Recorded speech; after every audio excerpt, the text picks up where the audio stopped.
buenas noches, bienvenidos a Conexión Médica Integral para la Salud, Bienestar, un liderazgo médico con Medegua.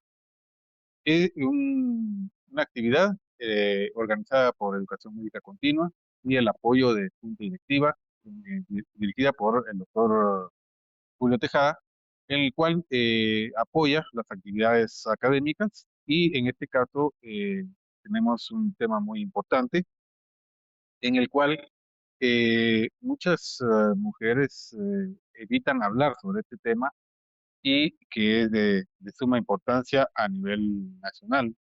El impacto silencioso del síndrome genitourinario en la menopausia, o de la menopausia, ¿verdad? Que es algo que se experimenta y que se desarrolla por cada una de las mujeres.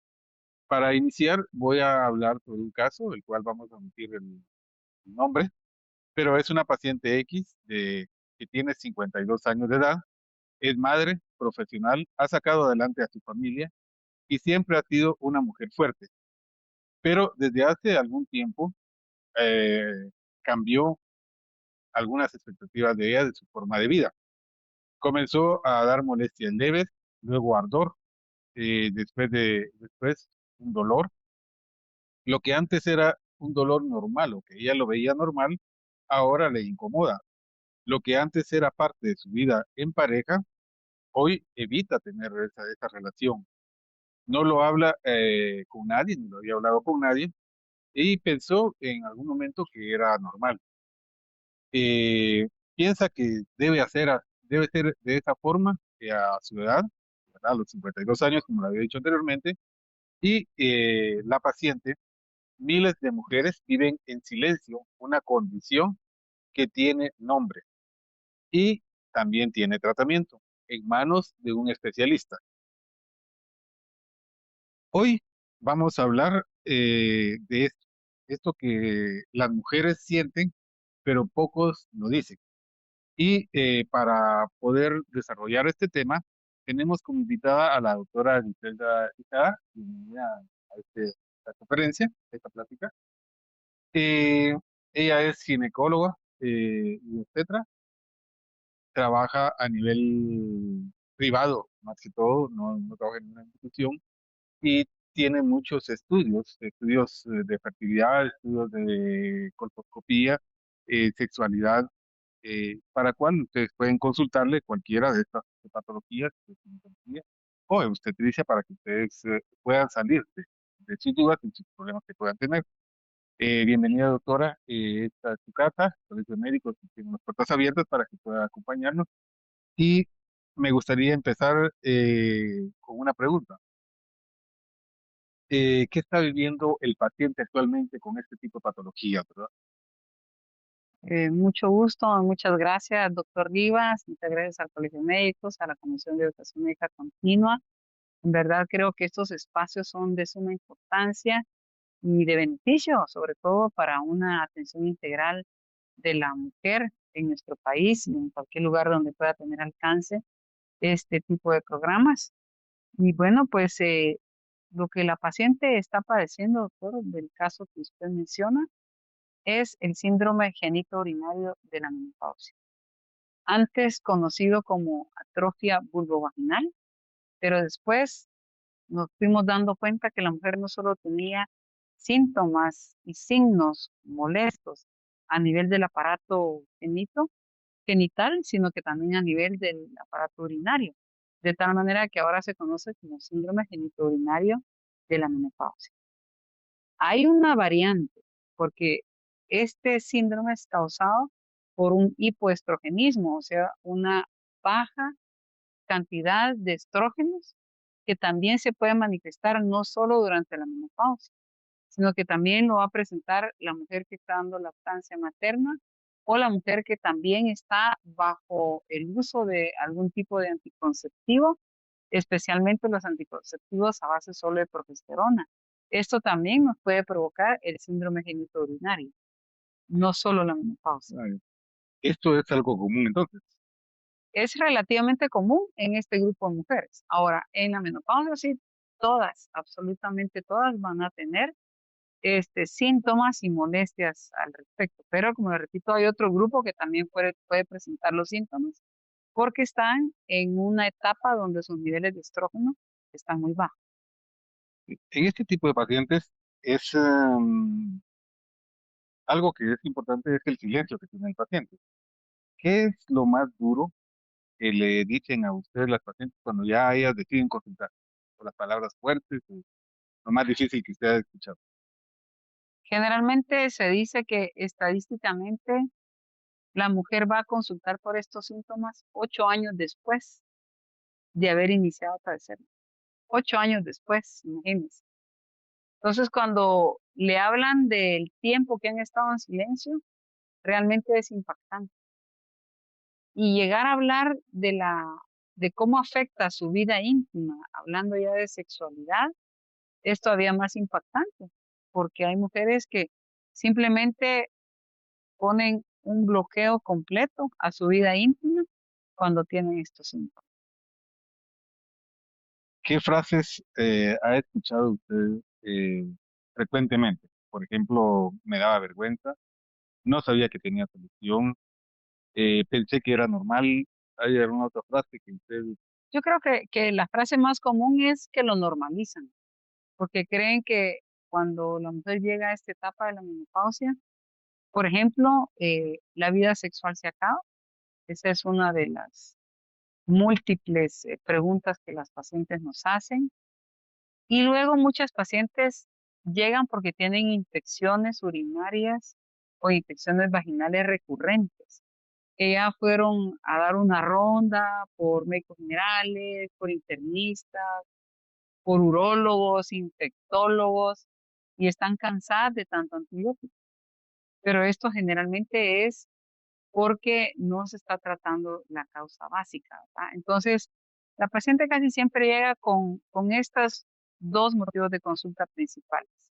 Las infecciones recurrentes, que tienen ardor, que tienen dolor, y la paciente que ya tiene afección a nivel de su vida sexual, porque tiene mucha resequedad y porque tiene mucho dolor a la hora de tener relaciones íntimas con su pareja. Doctora Griselda, eh, en su vida profesional, ¿por qué me diría usted o cuál sería el ejemplo que las mujeres guardan silencio o prefieren callar en vez de consultar en este caso? Vergüenza. Vergüenza es lo que más le... Casi siempre es vergüenza. A la paciente le da vergüenza ir a hablar de su sexualidad o ir a hablar de sus síntomas urinarios. Y es más fácil que hablen de un tema de infección que de un tema de sexualidad, por ejemplo. Claro. Es cultural probablemente, porque tenemos una, generalmente hay muchos tabús al respecto de la sexualidad y eso, para poder cambiarlo, tendríamos que empezar con educación sexual desde la niña, desde la infancia, para que pueda tener un diálogo, primero una comunicación abierta con su pareja, ¿verdad? Ya luego poder hablarlo a nivel de la consulta médica, si es que la amerita. Eh, o sea que esta parte es muy importante porque es la educación el factor principal que afecta a las mujeres, básicamente. Sí, en cuanto a callar o a tener ese silencio y la tardanza en consultar sus síntomas, porque ya le mencionaba que son 8 años lo que se está escrito que la mujer va a tardar en consultarlo, es simplemente educación cultural. O sea, el tabú que hay a hablar sobre algo que tenga que ver con su aparato genitourinario. Muy bien. Estos síntomas son síntomas que cambian la vida. Volvemos al caso de la paciente en un momento. Cuando una mujer empieza a sentir resequedad, normalmente se le dice dolor o infecciones frecuentes, ¿qué está pasando en el cuerpo de... Generalmente lo que está sucediendo es que su nivel hormonal, específicamente de los estrógenos, ha declinado. Y es porque simplemente los ovarios ya cumplieron con su función, que era la función de producir estrógenos. Entonces, cuando estos niveles de estrógenos decaen, todos estos tejidos dependen para su función del estrógeno.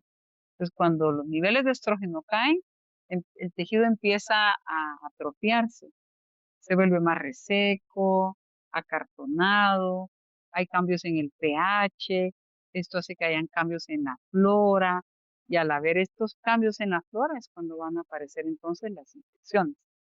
Eso es hablando en el tema de infecciones, pero por otro lado está la falta de lubricación. Y no hablamos solo de la falta de lubricación para una relación íntima, sino que el hecho de tener ese disconfort y sentir siempre ese tipo como de prurito o picazón, que lo confunden muchas veces con una infección por hongo y van y se automedican o escuchan el consejo de la amiga, la vecina o el propio farmacéutico pensando que es un hongo, ¿verdad?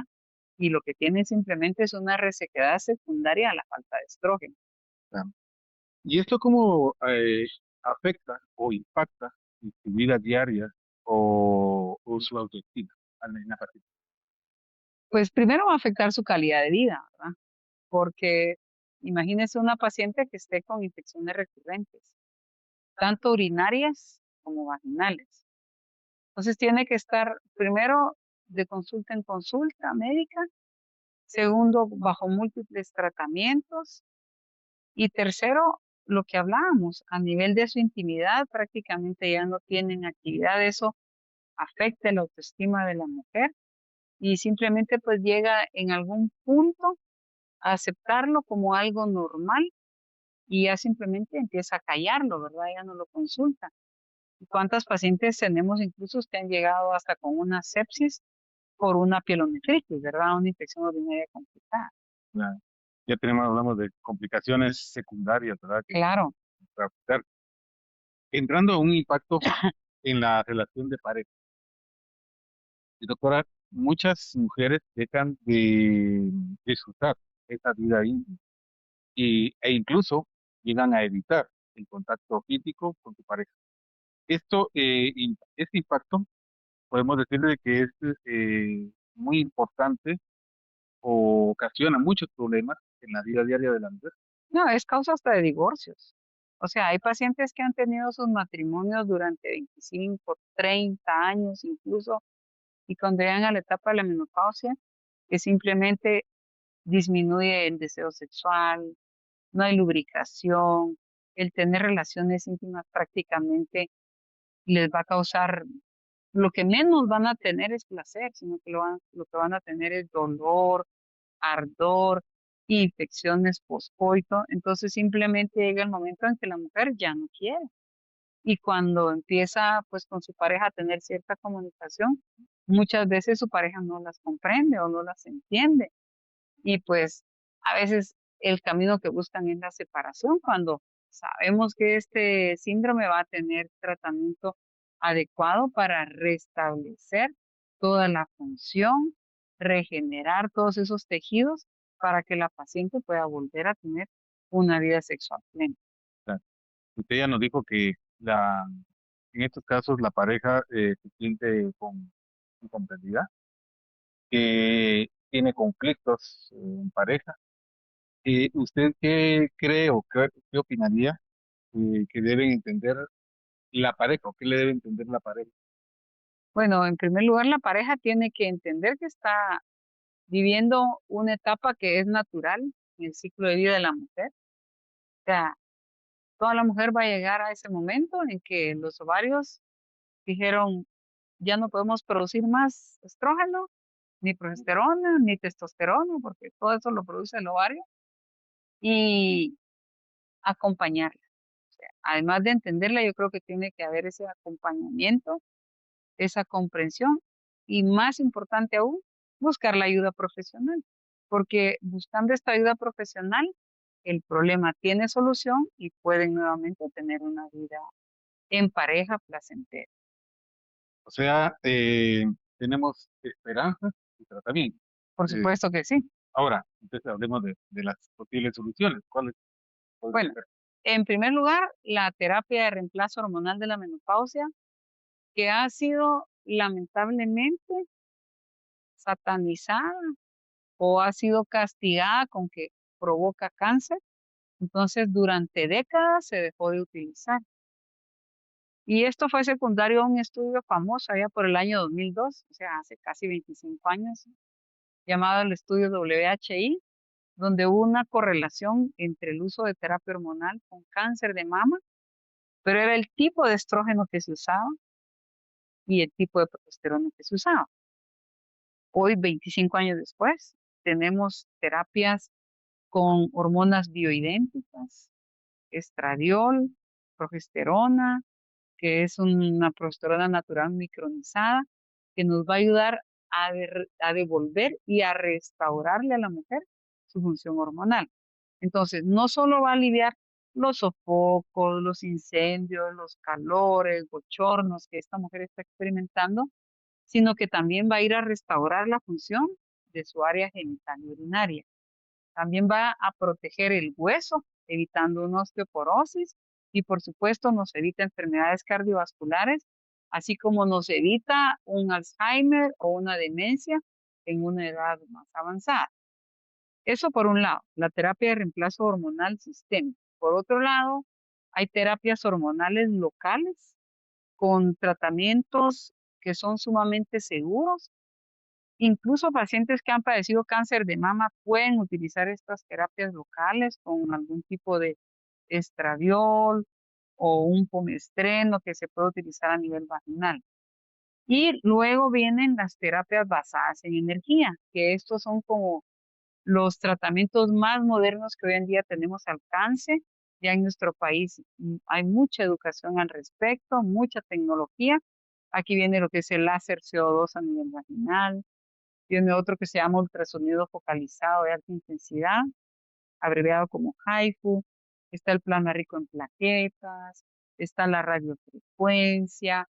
Entonces hay una diversidad de terapias alternas hoy en día para ir a tratar, regenerar el tejido vaginal. El tejido también a nivel urinario se regenera, se restaura, el pH nuevamente también es restaurado, la flora vaginal y urinaria también se equilibra y con esto la paciente se cura de esas infecciones urinarias y esas infecciones vaginales a repetición. Por supuesto que también va a mejorar la lubricación y puede retomar una vida íntima, pues placentera, ¿verdad? Plena. O sea que hay esperanzas. Hay esperanzas, Esperanza. Eh, con esta esperanza puede recuperar su calidad de vida. por supuesto.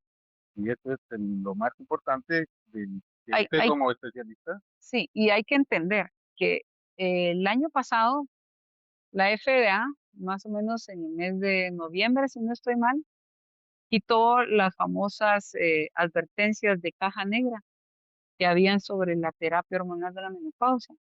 Y dijo, sorry, nos equivocamos durante tantas décadas y nuestras mujeres que hoy están de 70, 80 años, están todas con osteoporosis, con Alzheimer, están con múltiples molestias, obviamente a nivel vaginal, porque se les vetó el poder utilizar esa terapia hormonal. Entonces el FDA quita todas esas advertencias y habla del estrógeno seguro, de la progesterona seguro. Habla también ahora de todo el auge que está teniendo la terapia con testosterona en la mujer, sobre todo para la paciente que está con un deseo sexual hipoactivo. La testosterona ya está aprobada por la FDA. Y también ya tenemos estudios con los dispositivos basados en energía que mencioné anteriormente. Por lo tanto, hay manera de recuperar esa calidad de vida y lo más importante es hacia el futuro. O sea, llegar nosotros a los 75 años sin diabetes, sin enfermedades cardiovasculares, sin tener osteoporosis, sintiéndonos bien sexualmente, con una vida plena. O sea, se puede con la terapia adecuada. Por supuesto que habrán algunas contraindicaciones, ¿verdad?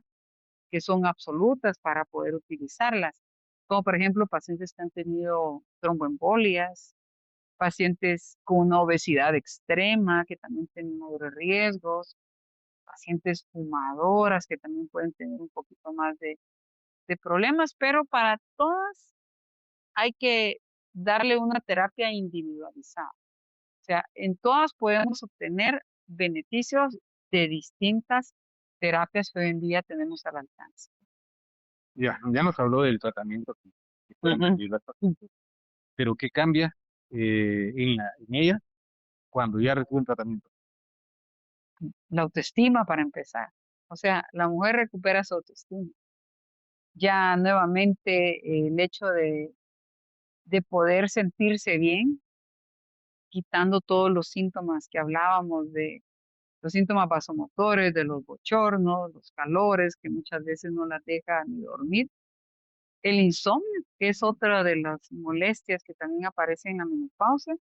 Y por supuesto, quitarle esa sensación de ardor y resequedad vaginal.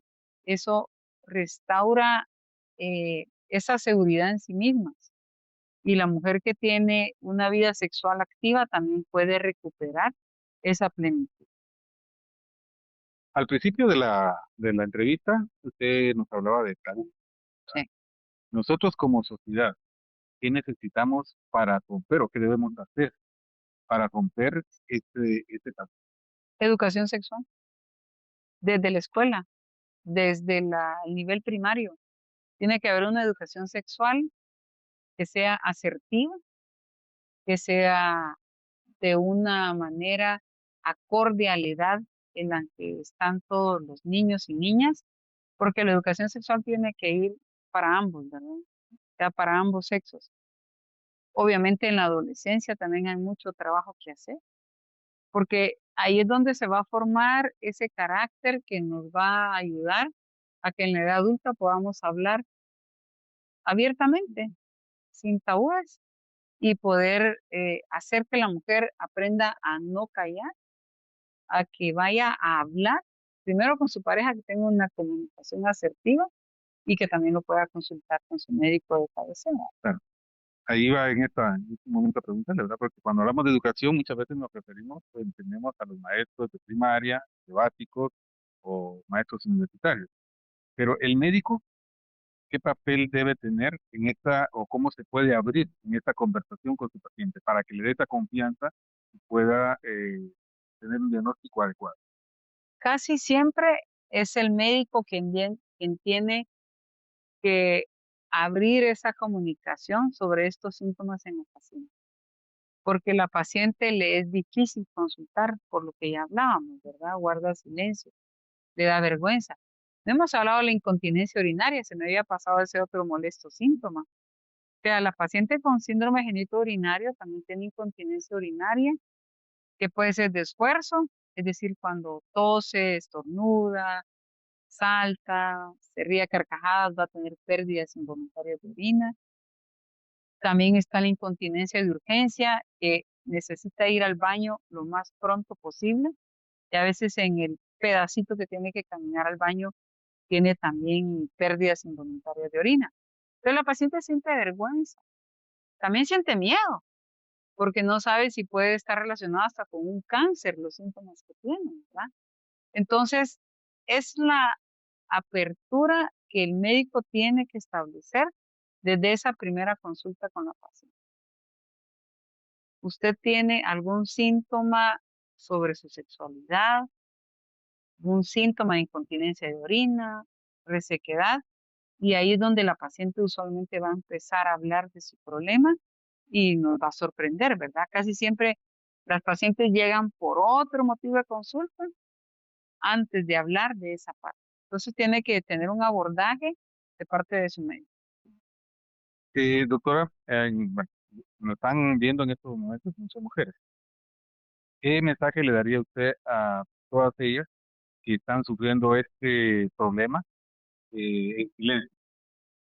Que lo hable, que no tenga miedo, que aprenda a consultar a tiempo y que deje de estar padeciendo una afección en su vida íntima porque tiene tratamiento, tiene solución para poder restablecer una vida plena. Ya para cerrar, ¿qué mensaje le podría dar usted a toda la población, tanto el área médica como población general, y a aquellas personas jóvenes que están, eh, por ejemplo, en la etapa de lactancia, ¿verdad? Que también sufren este problema.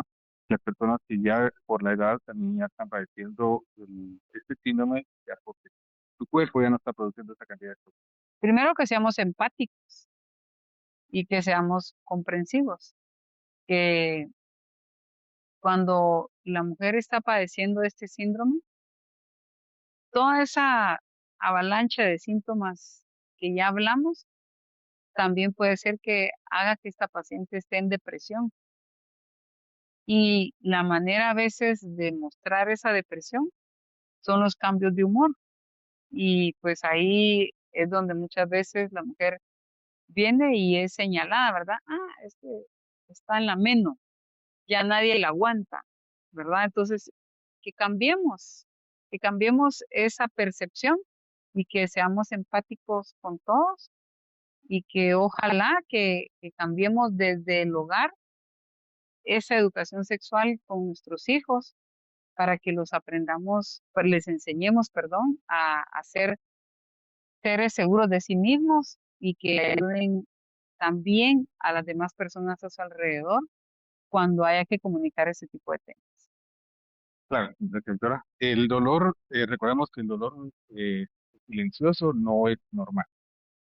La incomodidad constante no es una parte obligatoria de la vida y mucho menos la resignación a hablar el primer paso.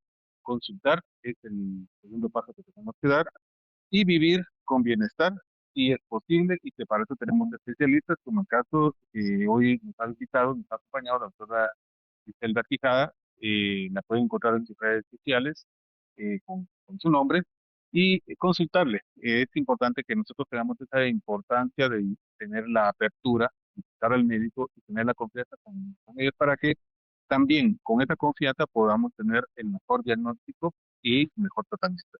Muchas gracias, doctora. En algunas palabras para cierre. Doctor Rivas, muchas gracias y nuevamente pues decirle a toda la población que no normalicemos lo que no es normal y que busquemos ayuda a tiempo. Gracias por la invitación. Gracias por acompañarnos a Conexión Médica Integral.